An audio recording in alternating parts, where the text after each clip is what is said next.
everybody, I'm Hal Weeks. Welcome to Stalking the Wild Autoharp. Last week in Stalking the Wild Autoharp, we discussed how to arrange instrumental tunes, or more like ideas for arranging instrumental tunes, because really, you know, that's an art in itself, and there's so much that you could say, and even more that you could play.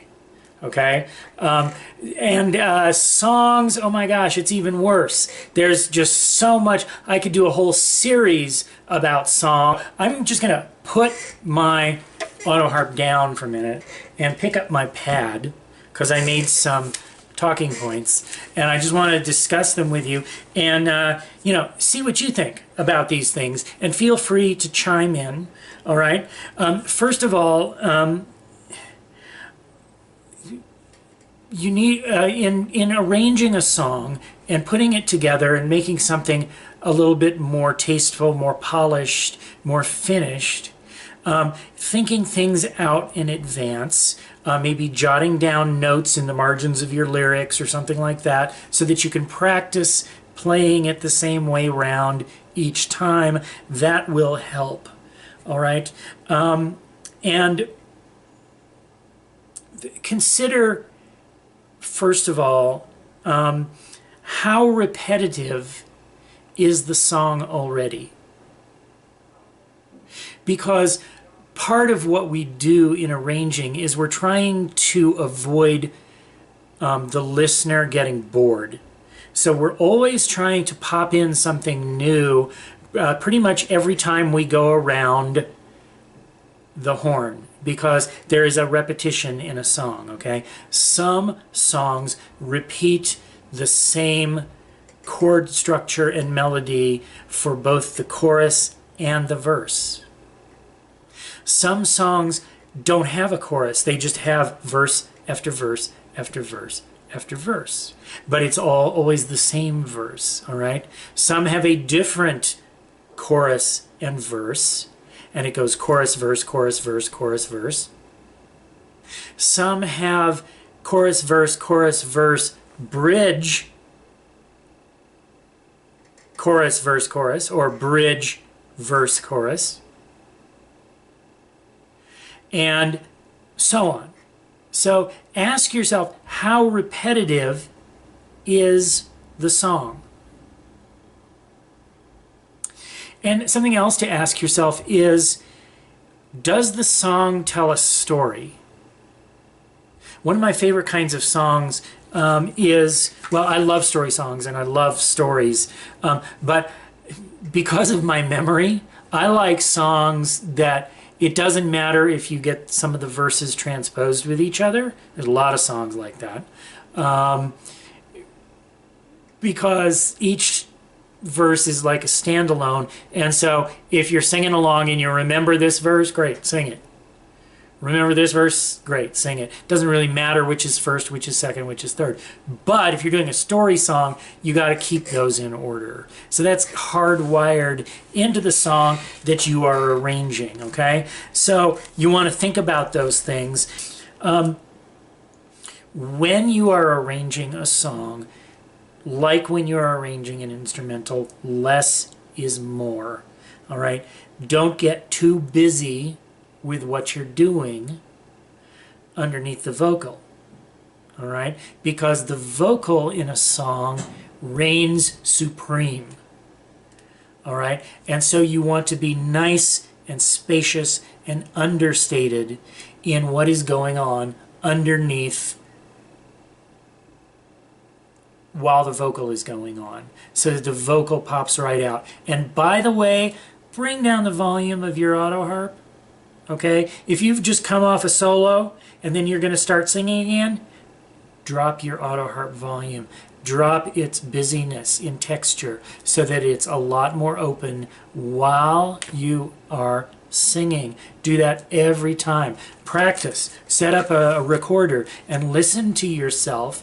Make sure that when you start to sing, that Autoharp comes down in volume, so that you don't have to belt over a super loud Autoharp.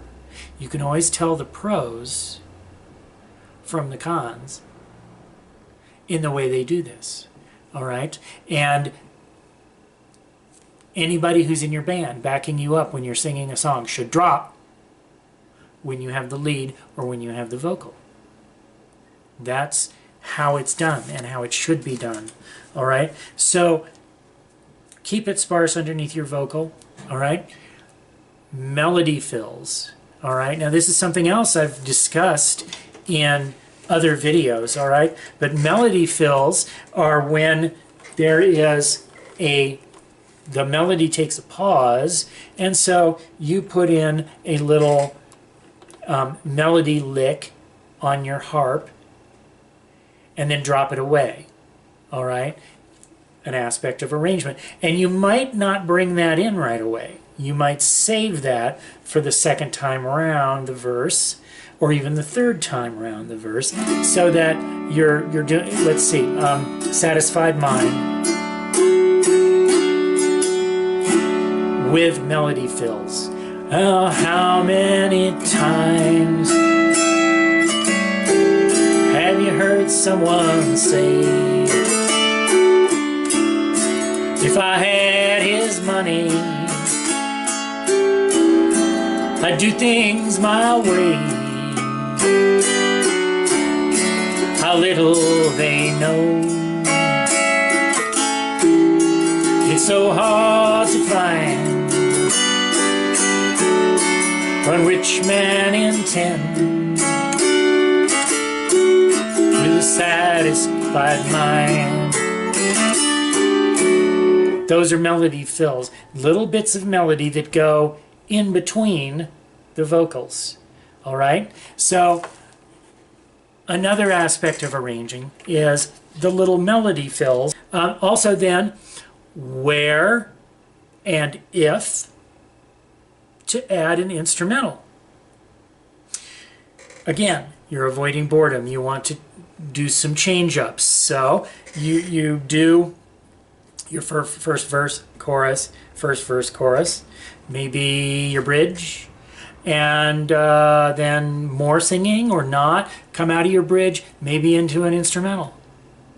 Maybe your instrumental will be your third time around. Okay, now the instrumental, when you're playing melody, you have a choice.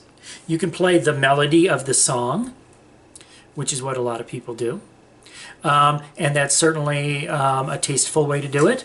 Or you can improvise a tune, and we could do a whole Stalking the Wild Autoharp on improvisation. We could do a whole series on improvisation, and maybe we will. My video, my rules. But you can improvise a melody based on the chords of the song so that it sticks to the pattern, but it's its own little melody, and then you come back out of the melody into the bridge or into the chorus or into the verse. All right? And lastly, I want to say, do we serve the song, or does the song serve us? When we present a song, are we putting the song forth as like, wow, get a gander at this amazing song? Or is it, wow, get a gander at me doing this song? Okay? I like to think that we're putting the song out as this awesome jewel of art that is, you know, we can turn it around and look at its perfection, consider its lyrics, its clarity, its wonderful tune, its meaning, its evocative feeling, and do all of that. Serve the song instead of having the song serve you. I'm Hal Weeks with Stalking the Wild Autoharp. If you want to support this series, go to my Patreon and kick in a few bucks. On a weekly basis, you can support me and help me to keep going doing this. Subscribe to the series, by the way. You'll get the latest and the greatest right in your email. You'll know when I make a new post. And if you're interested in private lessons, look me up on my website, halweeks.com. And you can find out all about studying with me on a one-to-one basis, once a week, once a month, you know, whatever you want to do, and we can work that out. So thanks again.